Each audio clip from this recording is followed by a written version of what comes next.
PSC सारख्या राष्ट्रीय स्पर्धा परीक्षेत मोठी स्पर्धा पाहायला मिळते. एकीकडे शेकडोच्या घरात जागा असतात आणि लाखोंच्या घरात विद्यार्थी अभ्यासाला बसलेले असतात, परीक्षेला बसलेले असतात. अशा परिस्थितीतही अगदी खेड्यातून जाऊन दिल्लीसारख्या ठिकाणी प्रॅक्टिस करून, अभ्यास करून IPS होणं हे तितकं साधं आणि सहज काम नाही. अशा परिस्थितीतही जालना जिल्ह्यातील जळगाव सपकाळ येथील भिक्कन रोजेकर या तरुणानं दिल्लीत राहून अभ्यास केला, UPSCची परीक्षा दिली आणि देशात 812वी रँक मिळवत हा तरुण आता IPS झालाय. त्या तरुणाचा जालना शहरात आज सत्कार करण्यात आलाय. नेमका एका खेड्यातून, जळगाव सपकाळ सारख्या खेड्यातून दिल्लीपर्यंतचा प्रवास आणि त्यात IPS होण्यापर्यंतचा प्रवास कसा आहे हे उलगडण्याचा प्रयत्न आपण त्यांच्या सोबत आज करूयात. सर, तुम्ही दिल्लीसारख्या ठिकाणी जाऊन अभ्यास केला, माध्यमातून आम्ही बघितलं, तुमची घरची परिस्थिती बघितली, सगळ्या गोष्टी पाहिल्यात. तुमचं जे कौतुक होतंय ते वाखाणण्याजोगं आहे. देशातून 812वी रँक आहे. हे जे काही सगळं यश आहे हे सहज मिळालेलं नाही, खूप मोठा संघर्ष आहे. याचं श्रेय कोणाला देतात, इथून आपण सुरुवात करूयात.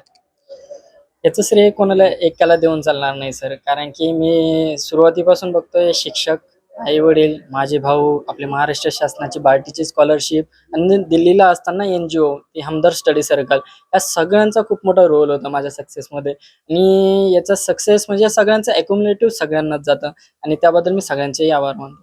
आता तुम्ही IPS झाल्यानंतर जळगाव सपकाळी बऱ्याच लोकांना कळालं. अर्थात तिथे मला नाही वाटत इंग्लिश स्कूल तुमच्या काळात तरी असेल. जिल्हा परिषद मराठी शाळेचे तुम्ही विद्यार्थी असाल असा अंदाज वाटायला हरकत नाही. IPS व्हायचं हे केव्हा सुचलं? प्राथमिक माध्यमिक शिक्षण कसं झालंय?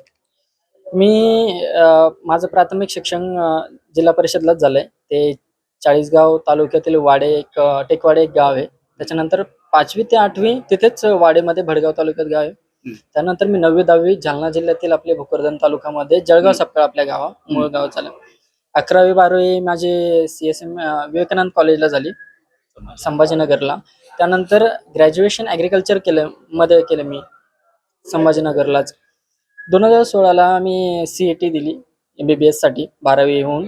त्यावेळे मला 149 मार्क आले. मला 1 मार्क पाहिजे होता MBBSसाठी. पण माझं झालं नाही. मग मला BDS डेंटल वगैरे भेटलं असतं. पण त्यावेळेस काय झालं ना, अन्सार शेख सर आपल्या जिल्ह्याचे कलेक्टर झाले, IAS झाले. तर त्या न्यूजमध्ये कंटिन्यू चालू होते की रिक्षा चालकाचा मुलगा IAS झाला. तर मी ते पाहून एकदम इन्स्पायर्ड झालो की यार इतकी गरीब परिस्थितीतून सर करू शकतात तर मी का नाही. तर 2016ला ते कुठेतरी डोक्यात होतं. कॉलेज असताना मी NCERT वगैरे वाचत होतो आणि लॉकडाऊनच्या टाइममध्ये गावामध्ये रूम करून थोडीशी अभ्यासाला सुरुवात केली. आणि नंतर 2022-23ला मी बार्टीची एक्झाम क्लिअर केली. त्यामधून मी दिल्लीला गेलो आणि क्लासेस वगैरे गव्हर्नमेंट थ्रूच भेटले. त्यानंतर तिथे NGO मध्ये राहिलो, हमदर्द स्टडी सर्कल. आणि असा हा सगळा प्रवास होता. आता 6 तारखेला रिझल्ट आला. त्यावेळेस रिझल्टमध्ये नाव बघितल्यानंतर वाटलं की यार 5-6 वर्षाची जी मेहनत होती ती कुठेतरी सक्सेस झाली. आणि अजूनही स्वप्न म्हणजे IPS होण्याचं असं नव्हतं. स्वप्न एक होतं की क्लास 1 अधिकारी होऊ आपण, कुठेतरी एक एक्झाममध्ये क्लिअर करू. IPS मिळणं किंवा IRS मिळणं हे एक खूप मोठी गोष्ट आहे आणि ती आज झाली आहे. तर मला त्याच्याबद्दलही म्हणजे सगळ्यांकडून जसा अभिमान वाटतो त्याला मलाही खूप आनंद होतोय की माझे आई वडील वगैरे सगळे खुश आहेत. आणि आई वडील काय करतात नेमकं? खानदेशात ज्यावेळेस होते त्यावेळेस माझे वडील सालदार म्हणून होते. आई दुसऱ्याच्या इथे कामाला जायची. हे सगळ्यांनाच माहिती आहे. ते खानदेशातल्या लोकांचे, माझ्या गावातल्या लोकांचे एवढे कॉल येत आहेत. सगळे म्हणतायत की आमच्याकडे जो सालदार होता त्याचा मुलगा एक क्लास 1 अधिकारी झाला, IPS झाला किंवा IRS झाला. तर आणि त्यानंतर इकडे घरी जेव्हा आलो तेव्हाही वडील शेती वगैरे करायचे. दुसऱ्यांची शेती आणि आमची थोडीशी शेती आहे ती करायचे. बस असाच प्रवास होता. काही असं रॉकेट सायन्स काही वेगळं नव्हतं. दिल्ली सारख्या ठिकाणी जाऊन राहावं लागलं, त्यात घरच्यांनी कसं सांभाळलं, घरच्यांचा सपोर्ट कसा राहिला? सुरुवातीला मला मामा-मामींनी फायनान्शियल हेल्प केली. त्यांनी पैसे प्रोव्हाईड केले. त्यानंतर महाराष्ट्र शासनाने बार्टीची स्कॉलरशिप.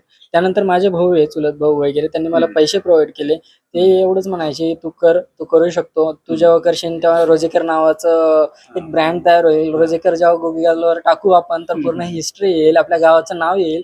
तर त्यांची ती कुठेतरी ते म्हणू शकतो आपण दूरदृष्टी गव्हर्नमेंटची, नातलगांची, मित्रांची. तर ती आज मी पूर्ण केली आहे. त्याबद्दल म्हणजे मलाही खूप आनंद आहे, की त्या सगळ्यांनी मला सपोर्ट केला त्यासाठी.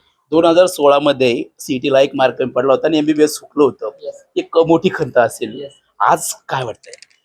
हो, की 6 तारखेच्या रिझल्टच्या आधीपर्यंत मी विचार करायचो, यार मी BADS जॉइन करून घ्यायला पाहिजे होतं. कॉलेजला कॅम्पस आले, कंपनीज वगैरे जॉब जॉईन करून घ्यायला पाहिजे होता. एक MPSC छोटी मोठी पदवी त्यांची एक्झाम द्यायला पाहिजे होती. खूप असे विचार चालू होते.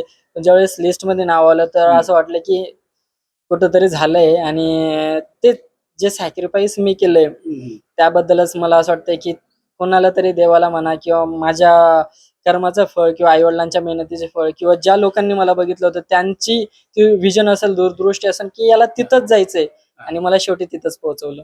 सुरुवातीपासून खाकी म्हणजे स्पेशली IPS बद्दल आकर्षण होतं की मग IAS वगैरे हे होतं ध्येय होतं? सर एक UPSC म्हटलं की IASच डोक्यात येतं आणि मी IASच बघितलेत आतापर्यंत. अन्सार शेख सर वगैरे, त्यानंतर IPS वगैरे आहेत जसे विश्वास नांगरे पाटील वगैरे, तसे ते रोल मॉडेल सगळ्यांचेच आहेत. पण कोणी अस्पायर करताना ती जी पोस्ट IAS वगैरे तीच अस्पायर करतो आणि ही पोस्ट खूप मोठी आहे आणि मला ती मिळू शकते किंवा IRS मिळू शकतो. दोन्हीपैकी सगळ्या गोष्टी मोठ्या आहेत, पण मला अजूनही अटेम्प्ट बाकी आहेत आणि माझे मार्क एका विषयामध्ये मला फक्त 69 मार्क आले. तिथे अजून 20 मार्क असते तर कदाचित माझी रँक 300 350 आली असती आणि मी IAS असतो. तर मी परत एकदा प्रयास म्हणजे एक प्रयत्न करतो. टाइम आहे माझ्याकडं, तर ट्रेनिंगच्या आधीपर्यंत तर मी देऊन बघतोय. आज स्पर्धा परीक्षेत एकीकडे भरपूर कॉम्पिटिशन आहे. अनेक मुलं नाही सक्सेस झाले तर सुसाईड करतात किंवा डिप्रेशन सारखा शिकार बनतात. तुमचं खरं तर अभिनंदन. तुम्ही कमी वेळेत अगदी 26व्या वर्षी IPS पदवी मिळवली. मात्र जे मुलं आहेत सगळ्यांना सक्सेस भेटत नाही, कारण जागा 100 असतील तर 10,000 फॉर्म येतात. 9,900 मुलांचा प्रश्न असतो. Yes. अशा मुलांनी काय केलं पाहिजे? त्यांच्याकडे प्लॅन बी कसा असला पाहिजे? तेच बॅकअप प्लॅन असला पाहिजे, प्लॅन बी रेडी असला पाहिजे. आपलं ग्रॅज्युएशन एक चांगल्या प्रोफेशनल याच्यामध्ये झालं पाहिजे, जेणेकरून आपण नाही स्पर्धा परीक्षा करू शकलो पण आपण एक कुठेतरी जॉबला लागू शकतो, प्रोफेशनल जॉब घेऊ शकतो. इंजिनियर झाले, MBBS झाले, डॉक्टर झाले. आपण एक बॅकअप प्लॅन, सिक्युअर प्लॅन असलाच पाहिजे, कारण की उद्या माहित नाही UPSC किंवा MPSC काय चेंजेस आणतील. पोरं आजपर्यंत अभ्यास करताय, एकदमच पेपरचा पॅटर्न बदलला किंवा नवीन पेपर इंट्रोड्यूस झाले, सगळ्यांसाठी झटका लागतो. त्यामुळे मी तेच म्हणणार आहे, आधी आपली सिक्युरिटी करून घ्या, प्लॅन बी रेडी ठेवा आणि ते चालू असताना करा. आणि जर एखाद्याची परिस्थितीही नाजूक असेल तर आपले गव्हर्नमेंट सपोर्ट करते, आपले नातेवाईक सपोर्ट करतात. आपले महाराष्ट्र शासनात जसे बार्टीची आहे किंवा OBC, महाज्योती, सारथी यांच्या स्कॉलरशिप आहे, तर त्यांचेही तेही एक्झाम द्या, स्कॉलरशिप घ्या आणि त्यांच्या थ्रू प्रिपेअर करा. तुमचा कितवा अटेम्प्ट होतात? माझा हा 5वा अटेम्प्ट होता. यामध्ये मी 3 प्रिलिम्स फेल झालो, 2 मेन्स दिल्या आणि एक हा इंटरव्ह्यू दिला. कधी ह्या मागच्या 5 अटेम्प्ट मध्ये कधी नैराश्य वगैरे आलं होतं? खूप वेळेस प्रत्येक अटेम्प्टमध्ये 6 तारखेच्या आधीपर्यंत मी नैराश्यामध्येच जगत होतो. पण ते असं वाटतं ना की थोडंसं मार्कानं गेलंय, थोडी मेहनत केली तर तो 1 मार्कही पडेल. तो तीच एक खूप होती यार, 10 मार्काने फेल झालोय किंवा 2 मार्काने फेल झालो, थोडी मेहनत केली तर होऊन जातील. तर ते 2025 आणि 26 हे वर्षापर्यंत ते असं चालू होतं. 6 मार्चला रिझल्ट आला आणि ते 2 मार्क 1 मार्क आणि त्याच्यामुळे मी पास होऊन गेलो. आता आम्ही पाहतो पोलीस भरतीच्या ग्राउंडवर जे मुलं कॉन्स्टेबल व्हायचंय त्यांच्या तब्येती अशा धष्टपुष्ट वगैरे असतात. आता तुम्ही होऊ शकता तर घर सोडून राहिलात, अभ्यास, त्यात टेन्शन, डिप्रेशन. आता काय याचा बॉडी बिडी बनवायचा विचार आहे? करू आता थोडंसं अजून हेल्थवर वगैरे फोकस करू. थोडासा अभ्यास अजून करायचा आहे. तर बॉडीचं काय, बॉडी कधीही बनवता येईल. पण हे वय आहे, अभ्यास करून घ्या किंवा बॉडी तुम्हाला 29व्या वर्षी बनवता येईल. जेवण वगैरे सगळं व्यवस्थित असेल, टेन्शन नसेल, फॅमिली वगैरे सगळे व्यवस्थित असतील तर तुमचं आरोग्यही चांगलं राहील. पण सध्या हा जो टाइम आहे 21 ते 26-27 पर्यंत हा मेहनतीचा टाइम आहे. यामध्ये मेहनत करा, मेहनत करायला फळ मिळेल. जसे आता लोक सगळे माझे मित्र, नातेवाईक जे जालना डिस्ट्रिक्ट आपला चाळीसगाव किंवा भोकरदन तालुका हे जसे अप्रिशिएट करतायत, ते जसं अप्रिसिएशन तुम्हाला भेटेल ते अप्रिसिएशन बघायचंय म्हटल्यावर थोडीशी मेहनत. मग त्यासाठी हेल्थ थोडंसं मागं पुढं राहिलं, वजन कमी झालं किंवा जास्त झालं, ते सॅक्रिफाईस करायला आपण तयार असलो पाहिजे.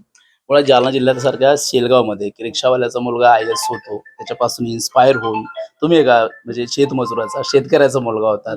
तुम्ही एक जाऊन दिल्ली सारख्या ठिकाणी तयारी केली आणि IPS झाला. तर MCN न्यूज कडून खरं तर तुम्हाला पुढील प्रवासासाठी खूप खूप शुभेच्छा. आज जर ठरवलं तर जगात काहीच अशक्य नाही, कारण एका रिक्षावाल्याचा मुलगा IAS झाला. मलाही IAS व्हायचंय म्हणून एका शेतकऱ्याच्या मजुरानं घर सोडलं, अभ्यासावर फोकस केला, दिल्लीसारख्या ठिकाणी राहून तयारी केली आणि शेवटी 5व्या प्रयत्नात हा मुलगा IPS झाला. हे यश वाखाणण्याजोगं आहे आणि या यशापासून प्रेरित होऊन गरिबांची अनेक मुलं IAS IPS होतील असा विश्वास त्यांच्या बोलण्यातून देखील व्यक्त झालाय. कॅमेरामॅन सुनील खरातसह साहिल पाटील, MCN न्यूज, जालना.